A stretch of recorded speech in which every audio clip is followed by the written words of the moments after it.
A continuación, la siguiente ponencia es una ponencia conjunta. Nuestra invitada es la licenciada en Letras por la Facultad de Estudios Superiores de Acatlán, estudiante de la licenciatura en Historia en las últimas materias, adscrita al programa del Servicio Social, Investigación y Desarrollo para la Enseñanza de la Investigación Histórica Contemporánea en la ENA. Ella es licenciada Landy Circe Pérez Morales, quien expondrá también con nuestro profesor maestro Arturo Luis Alonso Padilla, profesor de tiempo completo en Historia, maestría en Historia y Etnohistoria también aquí en la ENA, y titular del PIB México Siglo XX, Antropología Física en la línea de Diversidad Social y Salud, y profesor de posgrado también en Antropología Social. Les damos la palabra a Landy y Arturo. Bien, me parece muy interesante todas las aportaciones. Yo he estado anotando todo lo que se está diciendo. Nosotros vamos a trabajarlo en tres fases, es decir, para hacer esta ponencia se trabajó con un servicio social, o sea, Landy es servicio social, y nos hemos dedicado, el servicio social, digamos, se llama Investigación y Desarrollo para la Enseñanza de la Investigación e Historia Contemporánea en la ENA. Y desde hace, digamos, más o menos 2 años, en lugar de dedicar a la gente a remover las cajas y a que me limpien el cubículo, como hacen muchos profesores, ¿no? Yo lo que hice fue sentarme con ellos, plantear un problema de investigación y lanzarlos a tratar como de encontrar los huecos. Se está trabajando en 3 áreas. Una área es el área de catálogos, hay otra área que se está trabajando donde vamos a sacar la eficiencia terminal que no está actualizada y ni siquiera la escuela lo tiene, y hay otra área que precisamente va a trabajar la respuesta esa de si los posgrados los posgrados del mundo y de México te requieren a fuerzas una tesis, lo cual no es cierto. Es decir, Colegio de México y Colegio de no sé dónde son 3 contra 40 o 50, o sea, en realidad no lo hacen. Y bueno, tú misma que hiciste, digamos, catálogo, pues entraste no te titulaste con eso. Por el rumor que había. Ok. Bien, vamos a trabajar en 3 movimientos. El primero es, les vamos a decir cómo se deformó este asunto. O sea, quién es el responsable de hacer estas barbaridades que son este famoso manual que se los impuso Historia, además. Es decir, el manual salió de Historia.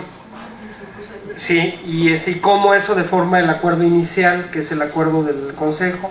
La segunda parte la va a decir esta Landy, va a trabajar el problema del planteamiento de los problemas. Yo creo que vamos a coincidir en muchas cosas. Y la tercera parte es una serie como de propuestas que se hacen. Lo voy a leer para irme rápido. O sea, si no, yo soy muy dado a dispersarme, entonces el escrito siempre me somete, ¿no? Bien, el reglamento de 1995 dio la posibilidad de que los estudiantes de la ENA se pudiesen titular con una modalidad que se tituló Organización e Integración de Archivos. No obstante, a pesar de la aprobación de estas opciones, los estudiantes no se pudieron titular por esta vía entre 1995 y 1997. Es decir, aprobado el reglamento, no se pudieron titular. ¿Por qué? Pues porque decían que se requería una política para poderla instrumentar. Durante 1996, a iniciativa de la jefatura de carrera, yo estuve en esa jefatura, comenzó la discusión en el Consejo Académico para lograr un acuerdo que permitiera la titulación en esta modalidad. El acuerdo fue alcanzado por el Consejo, que aprobó así se llama, la normatividad específica en los trabajos de titulación para la licenciatura en Historia de la Escuela Nacional de Antropología e Historia, y fue aprobada en su sesión del 8 de mayo de 1997. La norma definía, esto es muy interesante, qué fue lo que se acordó y luego qué se deformó. Definía estos trabajos como informes escritos que dan cuenta de la organización e integración de uno o varios acervos, con documentación de carácter histórico, escrita, visual o de otro tipo. En ellas se integra una pequeña investigación con base en el manejo de documentos que permite introducir e informar al usuario de la importancia de los datos del acervo, es decir, así de manera muy general. 9 meses más tarde, y aquí es donde viene la deformación, aparece un documento llamado Instructivo sobre los trabajos de titulación con fecha del mes de febrero de 1998 sin firma. Es decir, esto nosotros sospechamos que lo hizo la jefatura de carrera de aquel entonces, ¿no? Lo cual además es gravísimo porque resulta que la jefatura de carrera no tiene la facultad expresa de poderlo hacer, y entonces una persona deforma todo el acuerdo anterior y mete todas estas tonterías que nosotros, por las que estamos padeciendo, ¿no? Y que no establece quién lo acordó, dónde se producen modificaciones. Además pretende precisar el acuerdo del 8 de mayo de 1997. En este documento se define que la organización e integración de archivos se trata de un catálogo. Pasaron de informes a catálogos, ¿sí? Cuando además no se puede, porque el otro es un acuerdo de consejo técnico, que puede contener una guía e inventario de documentos de carácter histórico, gráficos o escritos de uno o varios archivos. Es decir, lo parafrasea, pero cambia el catálogo por el informe, ¿no? Bien, ahí se sugieren criterios que fueron definiendo el llamado estudio introductorio. El acuerdo del Consejo Académico, que contendría una argumentación sobre la importancia del acervo, no obstante, yendo más allá, en argumentar sobre la procedencia y la autenticidad de los documentos, lo que es una barbaridad, porque en realidad eso lo hace el archivo, ¿no? A menos de que toque organizarlo, ¿no? No obstante, yendo más allá, en argumentar sobre esa procedencia, ¿no? Explicar cómo y por qué se llenaron las fichas de catalogación y realizar una semblanza de instituciones o personajes.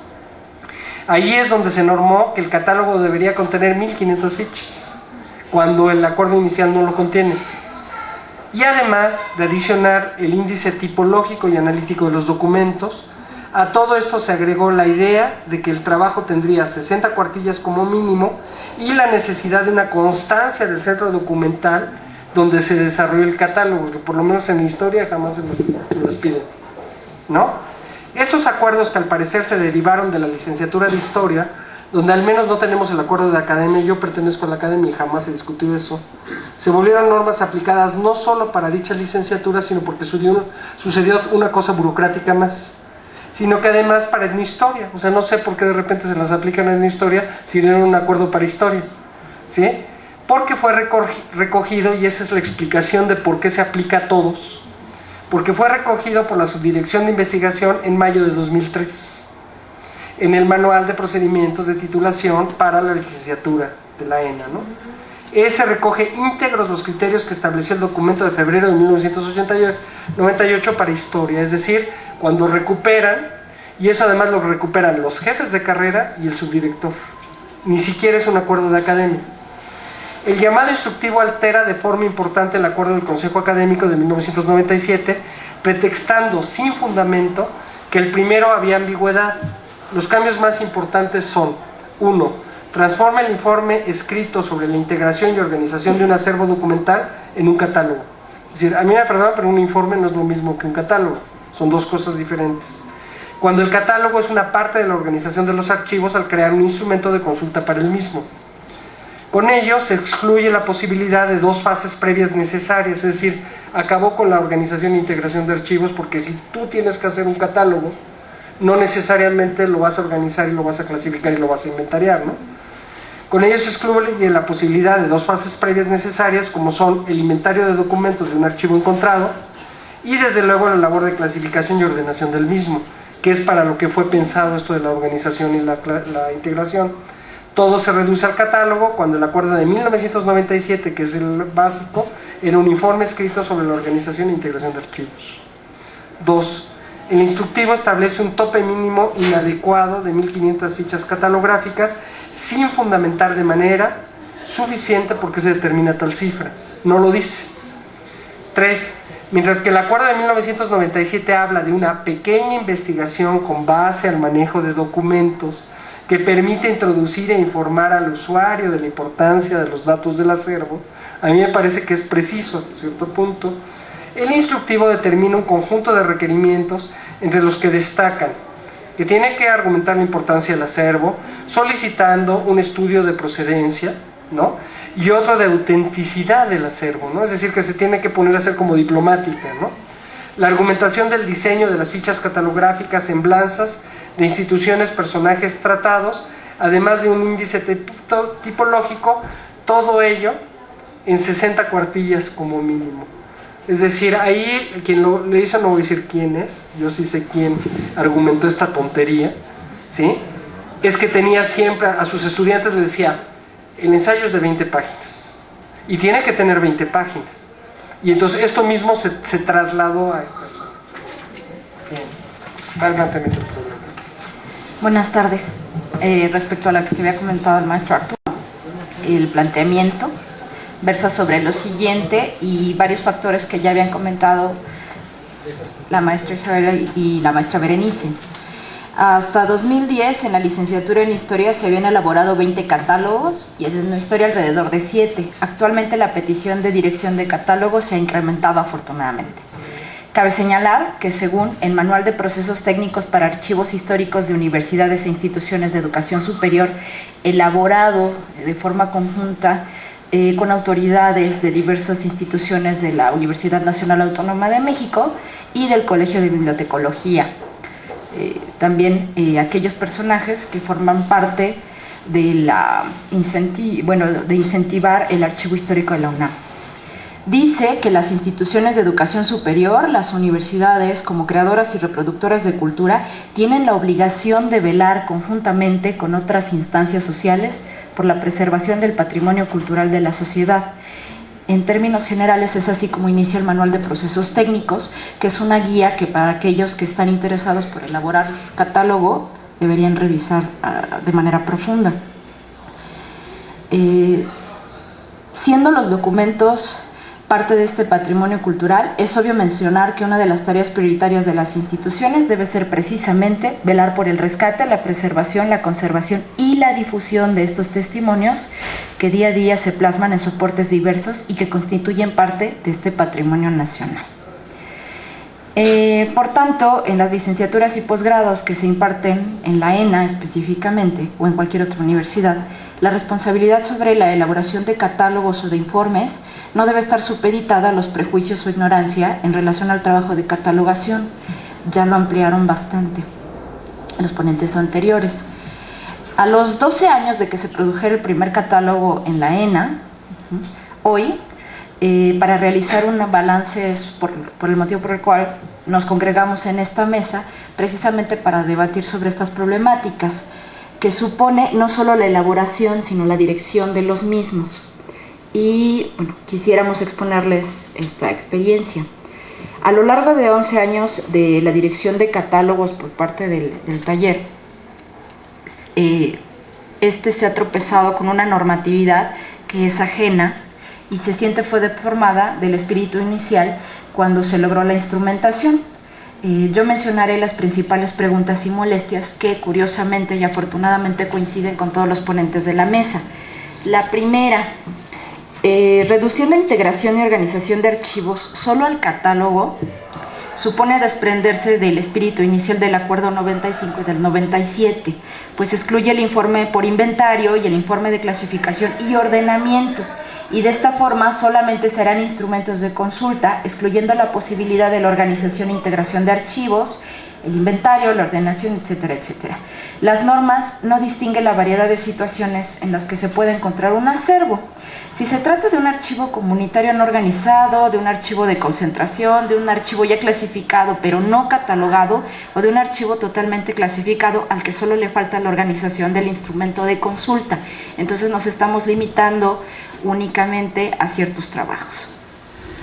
El trabajo de catalogación no es lo mismo que el trabajo de organización e integración de archivo, sino parte de este. Y aquí entra una pregunta fundamental. ¿Es igual trabajar un acervo desorganizado que hay que inventariar, clasificar y catalogar a un acervo ya organizado de antemano con un sistema de sistematización? Porque al parecer los requerimientos son los mismos.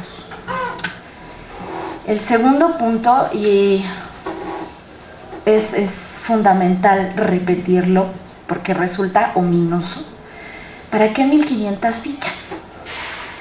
La mayoría de los acervos, como bien han comentado, tienen muchos menos documentos o muchos más documentos. Por ejemplo, el archivo del Estado de Morelos, que tuvimos la oportunidad los integrantes del taller de visitar en nuestras prácticas, no llega ni siquiera a 800. Entonces, pasaremos de largo, los estudiantes de historia, de no historia, del Archivo Histórico de Morelos, porque no nos van a dar las 1500 fichas. De igual forma, dentro del servicio social me di a la tarea de revisar las tesis de licenciatura de Historia de la UNAM, por ejemplo, que se han titulado, de estos alumnos que se han titulado por catalogación, y me encontré con lo siguiente. Bueno, hay una tesis que se llama Serie de Juntas de Catedráticos de la subsección Vida Académica de la sección Rectoría del Fondo Colegio de San Ildefonso, de 1806 a 1867. Fue elaborado por el hoy licenciado Julio César Ríos Guerrero. Esta concentra exactamente 335 fichas. También está la tesis Alfonso Reyes, forjador de instituciones, catálogo descriptivo de la sección documental Alfonso Reyes del Archivo Histórico, curiosamente del Colegio de México, elaborado por la hoy licenciada en Historia Elizabeth Diana Rojas Ávila. Quizá, si ambos alumnos hubiesen estudiado en esta institución, se habrían visto obligados a buscar otros acervos debido al requerimiento de las 1500 fichas. Lo cual nos lleva a cuestionarnos inmediatamente: ¿por qué la UNAM permite hacer a sus alumnos catálogos sin la contrariedad de establecer requisitos que denotan el desconocimiento del valioso trabajo de la catalogación y de la catalogación descriptiva? Es necesario señalar que en el manual de opciones de titulación de la UNAM no existe ninguna especificación en cuanto a mínimo o máximo de fichas en la elaboración de un catálogo. Es más, este entra como tesis o como tesina. Otro aspecto importante es, de alguna manera, parece ser que también está corriendo esta normatividad de que deben ser 1000 fichas, porque revisando el reglamento de titulación de la Universidad de Zacatecas, dice, tomando en cuenta los parámetros para elaborar un informe o para elaborar un catálogo, tal como lo hace la UNAM, se pide un mínimo de 1000 fichas. La pregunta es, no hay ninguna referencia de dónde sacaron que la UNAM dice que debe haber 1000 fichas. Al menos, no en historia, pero sí en letras, yo me titulé con un informe, una opción de titulación que se llama Informe de Práctica Profesional al Servicio de la Comunidad, donde la idea era elaborar un catálogo de acervos que estaban abandonados respecto a la archivística, específicamente a la catalogación. 3 personas, curiosamente, elaboramos el catálogo del archivo Vicente T. Mendoza. Consta de 100 cajas, que era prácticamente imposible en el lapso de 8 meses que nos dieron de catalogarlos. Nos dividimos de acuerdo con los parámetros que nos mandaron, que nos indicaron los encargados del fondo reservado de la Biblioteca Nacional. Y curiosamente veíamos, en una caja había 3 documentos, pero uno de ellos era de 650 y tantas hojas, porque era una literatura mexicana de Vicente T. Mendoza. El total de documentos no excede, al menos en la parte de obras generales, de 300 documentos dentro de todas las cajas de obras generales. Quiere decir que tendríamos que pasar de largo porque no cubrirían las 1500 fichas. El tercer punto, cuando releemos la norma, sigue pareciéndonos que quien la ideó no tenía ni la más peregrina idea de lo que es un archivo. Se pide y no se acatan cosas como la de determinar la autenticidad de los documentos. Para la integración de documentos a un archivo es obligación de las instituciones hacerlo. Hay que autentificar cada documento del AGN, del Fondo Reservado, de la Sala México, del archivo fotográfico, no sé. Pero además, ¿no sería la diplomática y el peritaje documental otra función que no tiene que ver con el catálogo? Actualmente no se acata esta recomendación porque sencillamente es absurda, ya como lo había comentado el maestro Alonso. Cuarto punto, se piden 60 cuartillas, media tesis en kilogramos. Además de las 1000 y tantas páginas del catálogo, que son hasta 15 veces más una tesis en papel, como medida para poderse titular, y lo que es maravilloso es que en esas cuartillas el alumno debe elaborar una historia institucional del archivo consultado y una semblanza del proceso o los personajes tratados en el tema. Esta investigación especial, tal como lo había remarcado ya la maestra Isabel y la maestra Berenice, que es media tesis, ¿qué tiene que ver estos requerimientos con un estudio introductorio al acervo del trabajo? En el manual de procesos de catalogación que mencioné en el primer instancia, sí menciona la necesidad de realizar un trabajo introductorio, pero en ningún momento pide esta serie de requerimientos. No tienen mucho sentido. Sencillamente es injusto, pues hay varios estudios en uno. La norma, al parecer, partió del criterio de menospreciar los catálogos, diciendo que como una tesis es mayor esfuerzo, entonces había que equilibrar los trabajos con peso y con hojas y con trabajo extra, y aparentemente intentaron equilibrarlo con otra serie de locuras. Pero además se pide un índice tipológico, un índice analítico, o sea, los vectores principales de una ficha, tales como autor, emisor, destinatario, lugar. Esto se traduce en que la organización queda enteramente a la arbitrariedad del alumno y al consejo del profesor, cuando existen estándares internacionales como el principio de procedencia archivística y el sistema de clasificación estandarizado como la ISAD. Aquí solo se habla de un índice analítico y otro topológico, sin estándares o criterios de clasificación. La vehemencia está en las 1500 fichas y en las 60 cuartillas, y dejó libres a los sistemas de estandarización que hoy en día se encuentran ya normados. Estos sistemas ni siquiera fueron mencionados en este instructivo, porque quien lo elaboró los desconocía. Si su fin no es un estudio histórico, sino introducir al usuario al acervo. Esa es la idea de la elaboración de un catálogo. Y el último punto es: ¿cualquiera puede dirigir un catálogo? Es una pregunta que surge en estos debates, sobre todo del artículo 92. Algunos que en su vida habían visto o dirigido un catálogo, un trabajo de este tipo para organizar, hablaban con gran soltura sobre la necesidad de la parte analítica del trabajo, así como que debería ser requisito tener tesis dirigidas para abrir un PIF. Habría que marcar una capacitación básica para todos aquellos que dirigen catálogos, y yo creo, bueno, ya lo mencionaron, que gustosos tomarían estos diplomados, estos cursos y demás. Cuando fue en el 2004, nosotros hicimos el catálogo Vicente T. Mendoza, pues prácticamente nos mandaron con las personas que trabajaban en el AGN a que nos hablaran de su experiencia y de cómo habían colaborado. Toda la bibliografía estaba en inglés, y medio tuvimos ahí una conversación, si recuerdo bien, la profesora Beatriz Escalante, que ya tenían lagunas y medio nos explicaba la normatividad. Fue un trabajo sumamente complicado. Ya existen las fuentes, está la estandarización, solamente es abrir el espacio para que puedan las personas que deseen dirigir catálogos y que deseen seguir trabajando sobre archivística, pues poder capacitarse. Gracias. Bien, a la última parte, que son propuestas y alternativas, ¿no? Es decir, es la manera como generamos la propuesta también para ustedes, ¿no? Dice: según el Manual de Procesos Técnicos para Archivos Históricos de Universidades e Instituciones de Educación Superior, se define el catálogo como el instrumento que describe el contenido de todas y cada una de las unidades archivísticas, compuestas, expedientes o simples piezas documentales que integran una serie, una sección, un fondo o una colección. Sus objetivos son servir como medida de control y auxiliar en la localización de la información, orientando al usuario de manera pormenorizada sobre el contenido de los documentos y sus características particulares. Por lo cual, en primera instancia, necesita esclarecerse a qué se le denomina el trabajo de catalogación o elaboración de catálogo antes de señalar la normatividad, que únicamente denota desconocimiento o completa ignorancia en torno a este trabajo.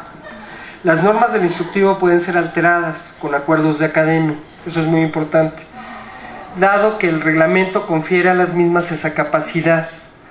No es necesaria su discusión en el consejo académico, puede alterarse con el acuerdo de la academia de la licenciatura, eso es muy importante. Partiendo de las preguntas iniciales y con la experiencia de más de una década en la asesoría de elaboración de catálogos, podemos hacer las siguientes propuestas. 1. Más allá de determinar como norma que el catálogo contenga más de 1500 fichas, lo cual segrega archivos y genera monstruos, donde deben completarse las fichas con acervos indistintos o similares, considerar la importancia y la trascendencia de la elaboración de un catálogo que permite el acercamiento a los acervos, fondos y archivos que puedan ser de utilidad para el trabajo histórico, legal, etc. Tras una revisión de las especificaciones en reglamentaciones de universidades donde se cursa la licenciatura de Historia, tales como Michoacán, se encontró que las especificaciones versan sobre el análisis cualitativo, es decir, cómo atañe a las ciencias el valor de trabajo no radica en el mínimo o máximo de cuartillas de estudio introductorio o fichas, sino en la metodología, la breve historia institucional del fondo documental, así como la base de datos. La confianza en quienes los dirigen es básica. Toca al director y asesores del catálogo determinar la pertinencia del monto de las fichas para la unidad documental, por lo que debería desaparecer la restricción de las 1500 fichas, dejando el aval al director del trabajo y el acuerdo con la institución que custodia el archivo, evaluar y aprobar en su caso el número de fichas necesarias. 2. Que en lugar de establecer una visión cuantitativa de 60 cuartillas de introducción, se determine la adecuada presentación de un estudio introductorio del fondo o acervo en el cual se especifiquen condiciones, adquisición, historia, problemáticas que presenta la serie, especificar la metodología para elaborar el catálogo, ficha descriptiva, instrumentos, tipología documental, además el catálogo junto con un índice onomástico o analítico. Esta forma debe ser preferentemente para archivos ya organizados que carezcan de catálogo. Esta forma debe ser, dice que carezca de catálogo. El sistema de búsqueda debe contemplar normas ya establecidas como la ISAC-G u otras que contribuyan a facilitar las búsquedas de información en los usuarios. 3. Que se desarrollen formatos para incluir de esta modalidad la elaboración de inventarios de documentos cuando el estado del acervo así lo amerite, que contengan fichas descriptivas de los documentos, guías en caso de existir, o el estado que guardan cada uno de ellos para su posterior ordenación y clasificación a partir del principio de procedencia. Se integraría un informe escrito que dé cuenta no solo de los documentos hallados, sino de los principios de procedencia encontrados. La introducción versaría sobre la metodología y el informe del estado del acervo. 4.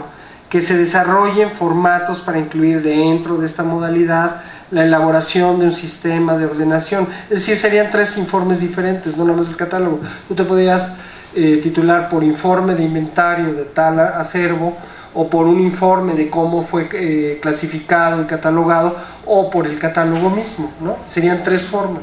Digamos, ya no tendrías que hacer las 3 cosas, ¿no? Que se desarrollen formatos para acceder al sistema de ordenación y clasificación, guardando el sistema de procedencia y guardando en cajas el sistema de archivo para su preservación, ¿no? Porque hay quien lo hace, además. Y 5. La eliminación de la petición absurda en los catálogos de autentificar los documentos. Es decir, eso ya hay que sacarlo definitivamente.